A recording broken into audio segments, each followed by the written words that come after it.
akar filosofisnya romantisisme. Kenapa sih lahir pemikiran modern romantik? Sebenarnya ini pengaruh kan besar sekali. Nah, romantisisme ini kan lahirnya sebagian besar di Inggris dan Jerman. Yang jelas, yang pertama, romantisisme adalah pembalikan dari paradigma objektivisme ke subjektivisme. Dari berpikir atas dasar objek di era pencerahan dibalik menjadi berpikir atas dasar subjek. Katanya romantisisme sains yang berkembang luar biasa itu salah dalam membaca dunia. Kenapa? Karena sains itu membaca dunia secara objektif. Dan membaca secara objektif itu tidak jelas. Kenapa tidak jelas? Karena membaca objektif itu berarti membaca tidak dari perspektif siapa-siapa. Padahal yang namanya manusia, pemahaman, pembacaan itu selalu dari perspektif siapa. Jadi dunia itu kan yang baca manusia. Kalau di Kant itu das Ding an sich itu kan nggak bisa dunia di luar pemahamannya manusia. Dan kalau itu dunia adalah pemahamannya manusia, maka dia selalu dari perspektif siapa, tidak pernah netral. Nah, di situ ada contoh. Bandingkan misalnya sama-sama lihat sawah atau lihat ladang. Ada 3 orang, yang satu petani, yang satu pengembang, yang satu seniman.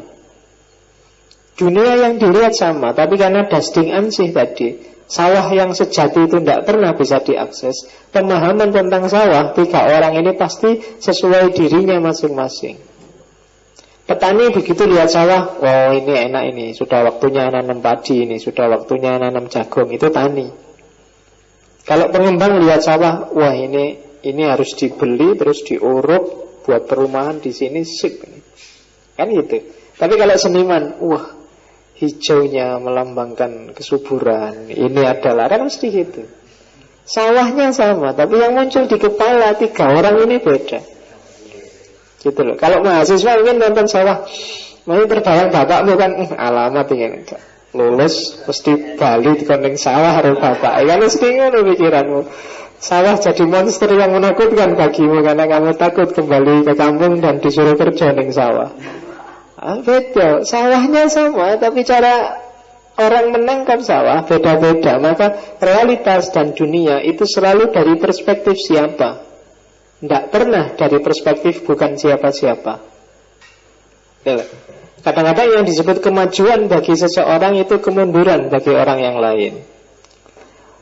Ada orang yang saya sekarang tercerahkan setelah belajar sekian lama, menurut saya Islam yang benar itu yang keras, yang Quran hadis saja, yang nggak neko-neko. Dia merasa tercerahkan. Tapi bagi yang lain, oh kamu tidak tercerahkan, justru kamu gitu itu tersesat kamu. Bagi kamu tersesat, bagi dia tercerahkan. Kenapa? Karena memang realitas itu selalu dari perspektif siapa. Dia tidak pernah netral. Ya ini contohnya sebenarnya gampang dan banyak.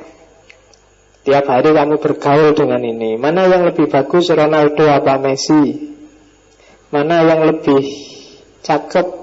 Sopalah artis itu, mesti macam-macam. Kenapa? Karena realitas selalu dari perspektif siapa. Dan cara berpikir seperti ini itu sebenarnya basicnya adalah Kantianisme, Immanuel Kant. Kalau di Kant kan sudah ditegaskan bahwa das Ding an sich, realitas apa adanya, itu tidak pernah ketemu.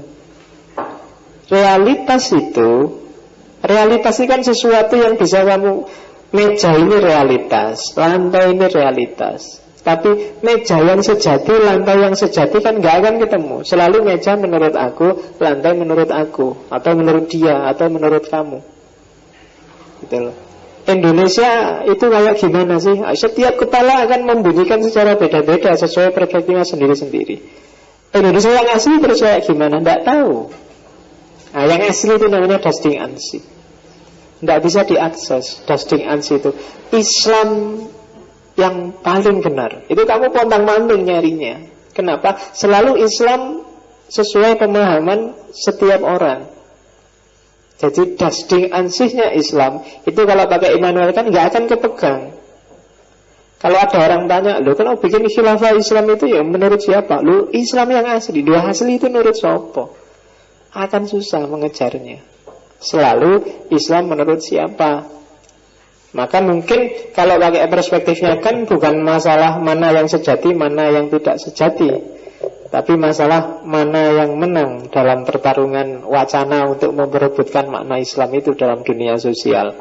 Maka cara diskusinya sudah beda.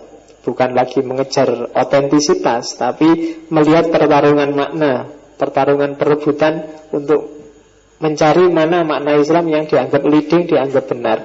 Kalau di Iran yang dianggap leading dan memenangkan pertarungan wacananya ya Syiah. Tapi di Indonesia yang menang adalah Sunni. Sekarang mulai geser-geser lagi, ada Wahabi, ada Salafi, ada bertarung habis-habisan. Kita lihat nanti pemenangnya siapa. Tapi mana Islam yang sejati tidak akan kepegang.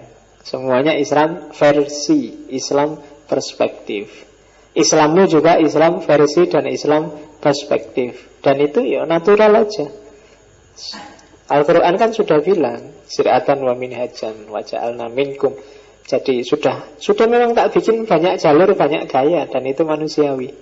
Oke, nah berarti implikasi dari pikirannya kan itu yang nanti jadi romantisisme adalah kita memahami dunia dari perspektif manusia, dan sebenarnya dunia ini dibentuk oleh perspektif kita. Kitalah yang bikin dunia ini. Dunia ini wajahnya kayak apa tergantung kita. Apakah dunia ini wajahnya rusak atau wajahnya bagus, itu sebenarnya kita yang bikin. Karena kita aktornya di dunia ini. Nah itu akar filosofisnya nanti yang membalik paradigma pencerahan yang objektif. Ya, ini secara sejarah.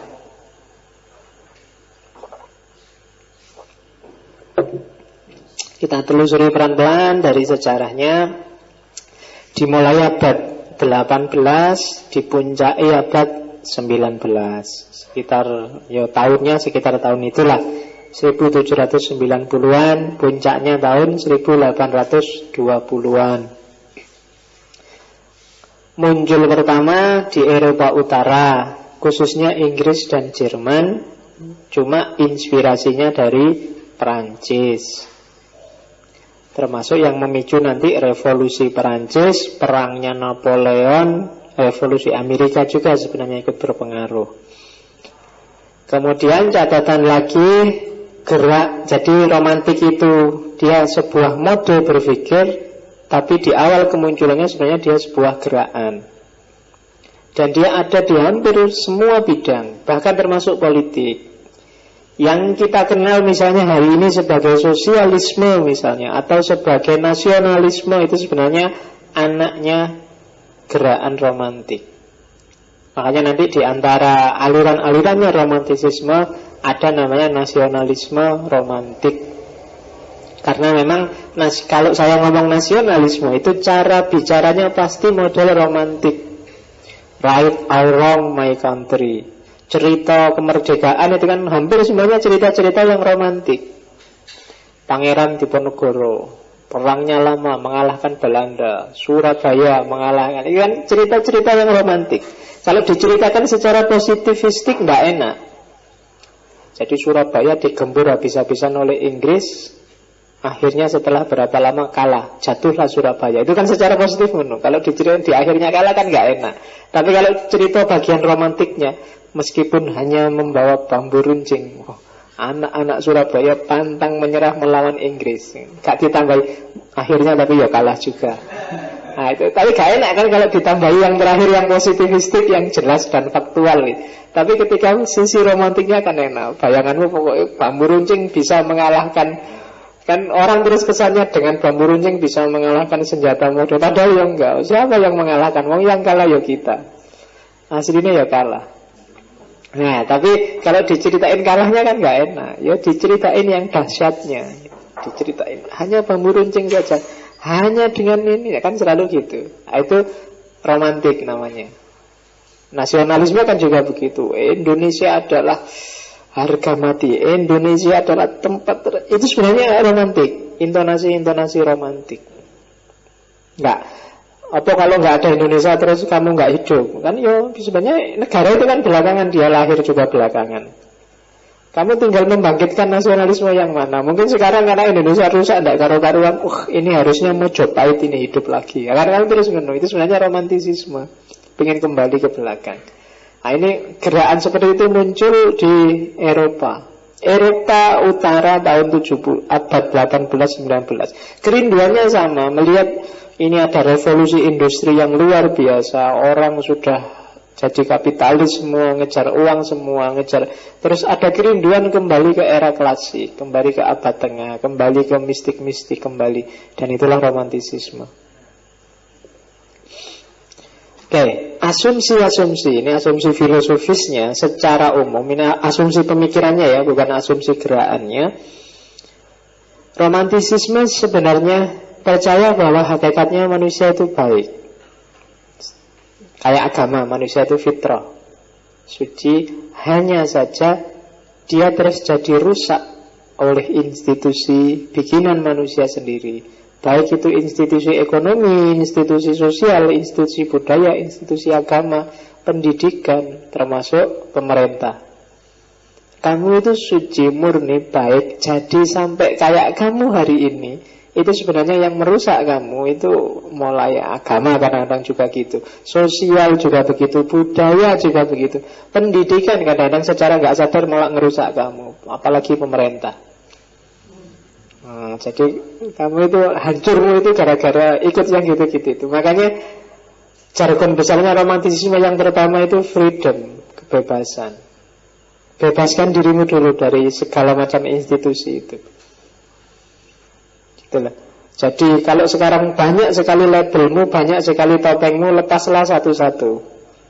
Aku Indonesia dibuang dulu. Bahkan aku Muslim sisihkan dulu. Aku orang Jawa, orang Madura sampai hanya tersisa satu aja. Aku manusia. Baru setelah aku manusia, kamu kembalikan lagi satu-satu tadi. Islamnya dikembalikan, Indonesianya dikembalikan. Ketika kamu sudah stabil, ketika kamu parameternya sudah aku manusia, itu enak sudah. Kamu bisa menyaring Islam masuk, tapi mana ya yang kira-kira institusi Islam yang mau tak ikuti ini, jangan-jangan ada yang tidak manusiawi, mana ya, kan gitu. Institusinya loh ya, bukan Islamnya. Kan sering gitu. Orang sering kebalik. Jadi Islamnya dulu, manusianya belakangan. Padahal fakta namanya Islam, fakta namanya Indonesia, itu kan dunia. Dan kalau itu dunia kan seperti tadi, sebenarnya itu perspektif. Jadi kebalik. Nah, parameter paling dasar itu aku manusia. Jadi rumah besarnya harus aku manusia. Hari ini banyak orang kebalik. Itu yang bikin terus banyak aksi-aksi atas dasar agama, aksi-aksi pemerintahan, aksi-aksi sosial yang sebenarnya kontraproduktif terhadap kemanusiaan. Kenapa? Karena manusianya ditaruh di belakang, padahal manusianya harus jadi dasar. Nah, itu asumsinya romantisisme. Jadi berpikir, berperilaku, bertindak yang paling dasar, nilai yang harus kamu pegangi adalah aku manusia. Baru terus ditambahi segala atribut, segala topeng, segala label yang lain, yang semuanya tidak boleh nabrak dengan prinsip aku manusia. Dan asumsi kedua sebagai implikasi tadi, terus sehingga orang-orang romantik percaya pada kebebasan, percaya pada kesetaraan. Setiap orang itu bebas, setiap orang itu setara. Kapan-kapan kita ngomong filsafat kebebasan, karena dasarnya semua ilmu, dasarnya semua filsafat, dasarnya semua seni itu sebenarnya adalah, termasuk dasarnya semua agama, itu harus kebebasan.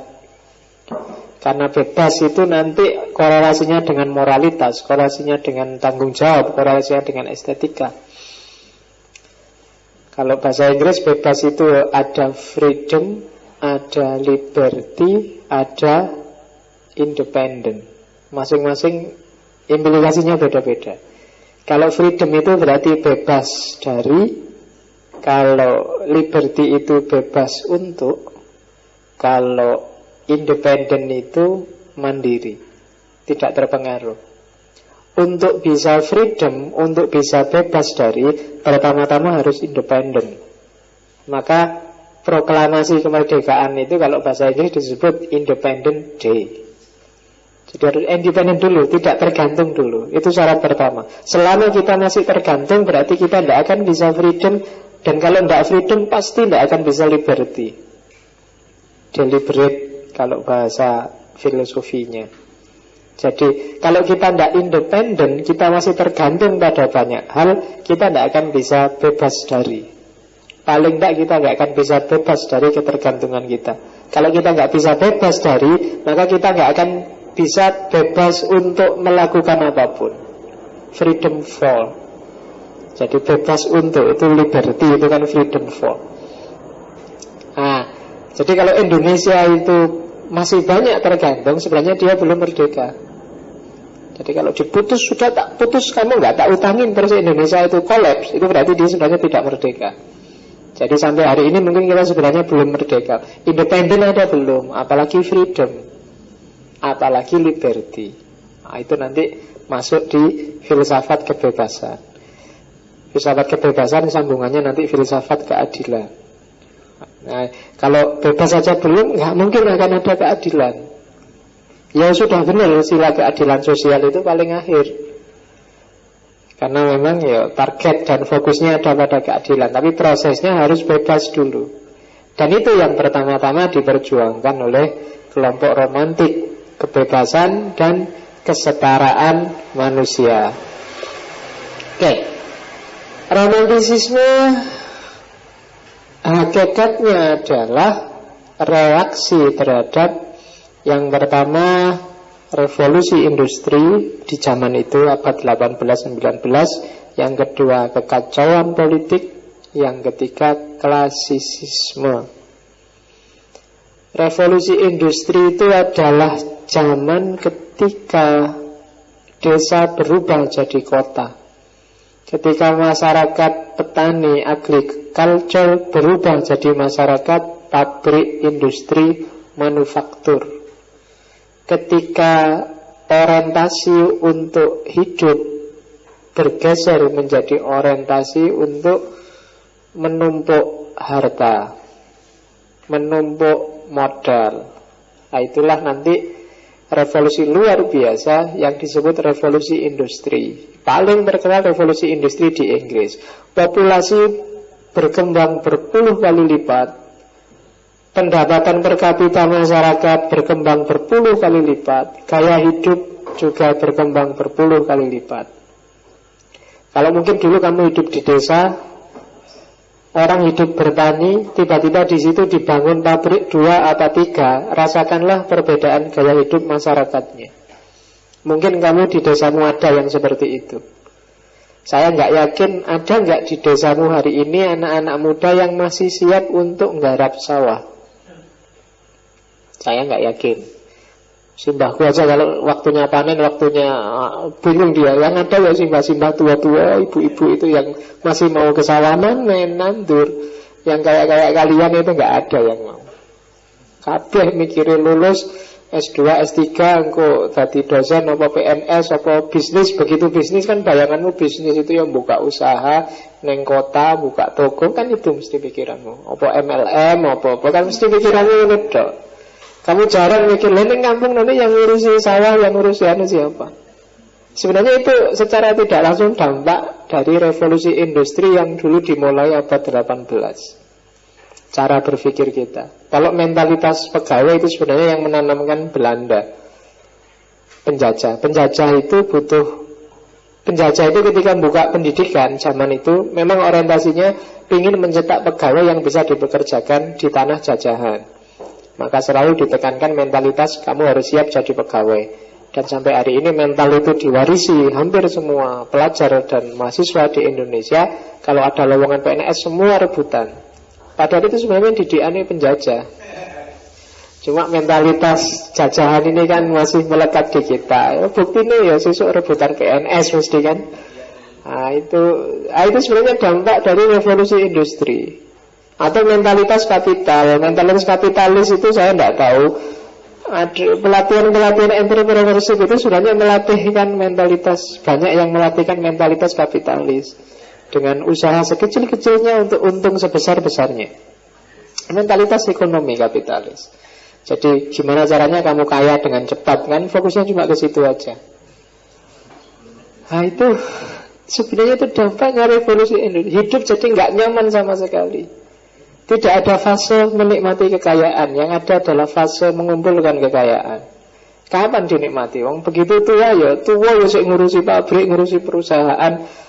Sampai mau mati juga masih mikir iki penerusnya apa, jangan-jangan anakku gegeran. Nanti nggak sempet ada fase hidup yang namanya menikmati kekayaan, menikmati, nggak ada.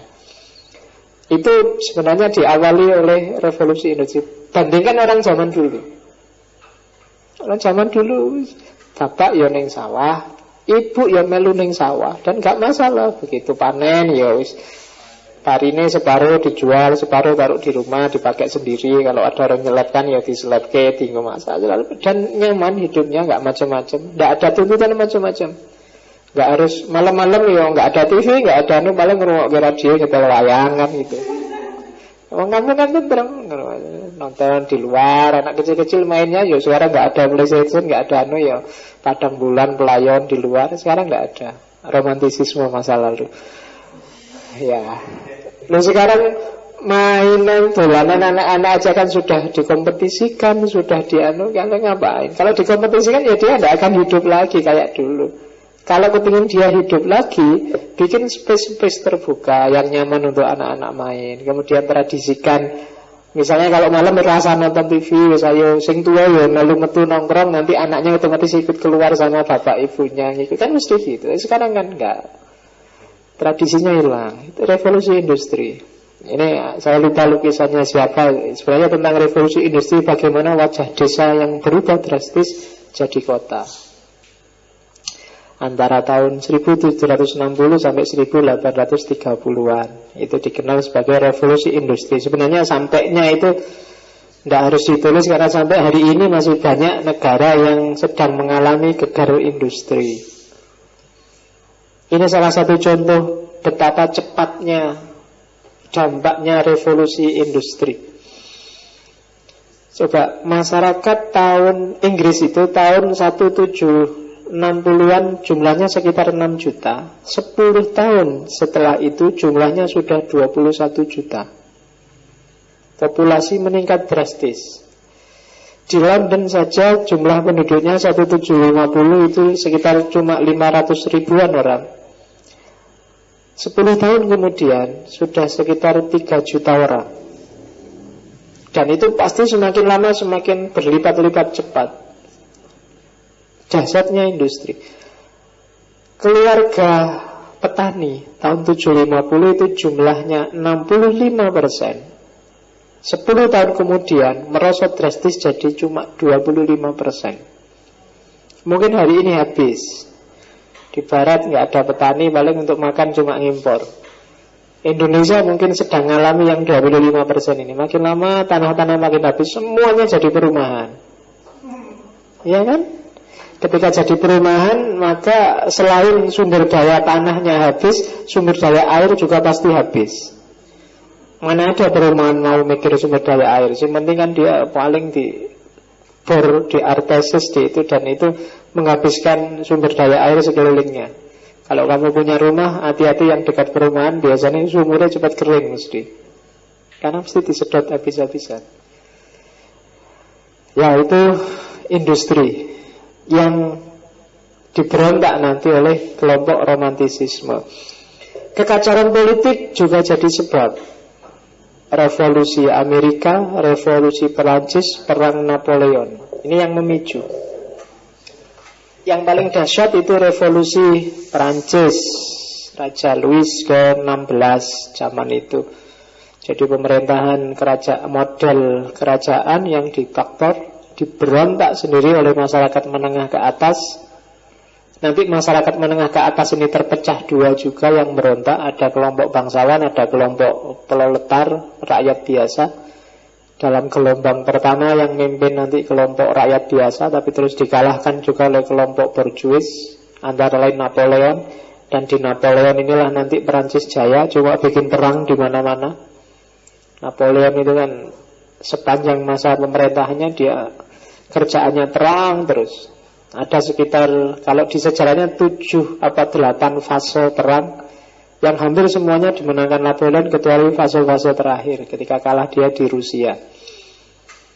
Dan itu yang memicu orang jadi ternyata industri, ternyata orang semakin pintar, ada booming enlightenment lah, ada